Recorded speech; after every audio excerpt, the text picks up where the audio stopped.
So how do you come up with a good name for your YouTube channel so you can get more views, boost your subscribers, and grow a highly profitable YouTube channel? Well, in this video, I'm going to be sharing with you the best tips, tools, and even some of the biggest mistakes to avoid when it comes to naming your YouTube channel. Let's get into the content.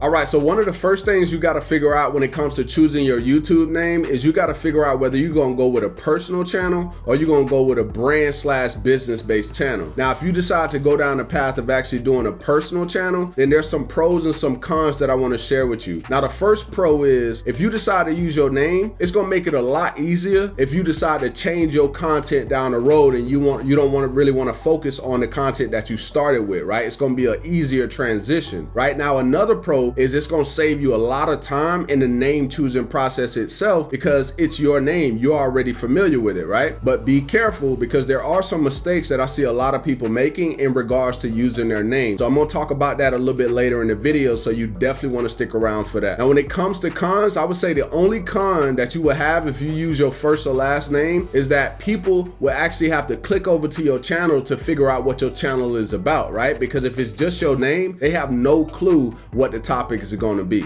All right, so if you decide to use a brand name for your channel, then there's really two ways to go about it. So I got two frameworks that I use. Framework number one is what will they learn plus your first name. So for example, if I'm teaching video editing, I might name my channel Premiere Video Editing with Rakeem, or Final Cut Pro Mastery with Rakeem, or Hiking Adventures with Rakeem, or Underwater Basket Weaving Tips with Rakeem. So it's a very, very powerful framework because what you're doing is you're giving your audience clarity on what they're going to be learning and then who they're going to be learning from because you're including your name. All right, so when it comes to framework number two, what you want to do is you want to combine the niche with something catchy. So for example, let's say I name my channel Premiere Pro Mastery. So I know that anybody that reads that channel name, they're going to have an expectation that I'm going to be really diving deep when it comes to Premiere Pro, right? So it's all about expectation if you use this framework. Now that's the positive. Now the downsides to it, let's say for instance, you get tired of doing Premiere Pro content and you want to make a pivot. It's going to be very, very difficult for you to make that pivot. Now I'm sure there's been some people who've made pivots, but doing that when you've only been talking about that can be quite difficult. All right, so I'm gonna show you how to use this free tool called a YouTube name generator, and this is gonna give you a lot of ideas on top of the frameworks that I taught you a little bit earlier in the video. So let me show you exactly how it works. So what you want to do is in this box, you only want to type one word and one word only, and that's going to be the main purpose of your channel. So for example, if I was starting a channel and I knew it was going to be based around keto, I would type keto in this box and I would hit enter. Now what this does is this is going to give me a whole lot of different ideas and names that I can kind of go through here. Like for example, we got Emergence Keto,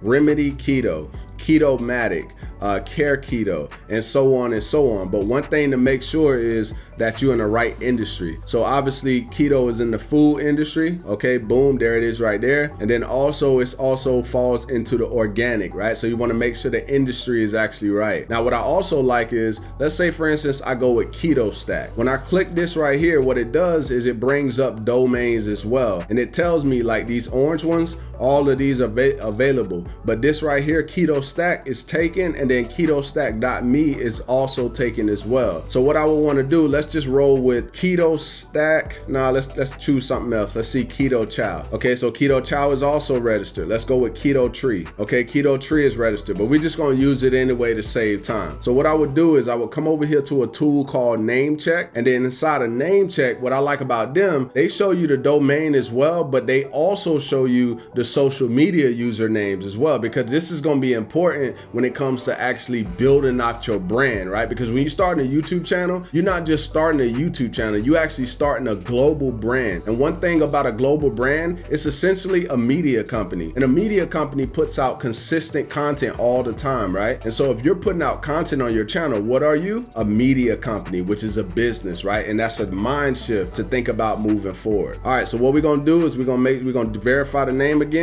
Okay, it's called Keto Tree, and then we're gonna put Keto Tree over here like this, Keto tree, and then we gonna hit I'm not a robot, and I'm gonna go ahead and hit the search box. All right, so as we can see, it's registered, so we know we can't necessarily get that, but then you can make a decision and say, okay, well, I can't get the .com, I'm gonna just go ahead and roll with the .net, right? It'll be up to you if you still wanna move forward with it. All right, so now then what I wanna do is I wanna go down here to check usernames, because what this is doing is telling me all of the social medias that are not taken yet. So all of the ones that are in green, I can go sign up for accounts for those right now. And I highly recommend whichever name you choose, go sign up for other social media platforms, because once again, you have to treat YouTube like a business. All right, so we're gonna get right into the mistakes. Mistake number one, choosing your name without verifying to see if other people have the exact same name. So what you wanna do, right? So I'm gonna go with Bob Johnson, right? Let me make sure I spell that right.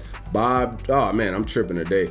Bob Johnson, and then I hit enter. Now, when I type that in, you can see all these different videos pop up, but we don't care about the videos. What we want to see is other channels with that exact name. So what we're going to do is we're going to click on filters. We're going to click channel. Look at this already. Bob Johnson, Bob Johnson, Bob Johnson. Look at all these different Bob Johnsons, right? So imagine your name was Bob Johnson and you created a channel and you didn't do the proper research. It will be a whole lot of Bob Johnsons creating YouTube channels, right? And that's not something that you really want, right? So that's a huge mistake, and that's very, very important for you to make sure that that's not going to happen to you. Mistake number two, and I hit on this earlier, not treating YouTube as a business. Because you're creating content, like I talked about earlier, you're a media company, right? And so at a specific time in your career on YouTube, you're going to make money. And at the time that you make money, you instantly become a business legally, right? So you got to treat it like a business from the start if you actually want it to perform like a business for you. So now that you know how to come up with a YouTube name, the next step is to create your channel. So I want you to watch this video next, because it's going to teach you step by step exactly how to get that done. See you over there.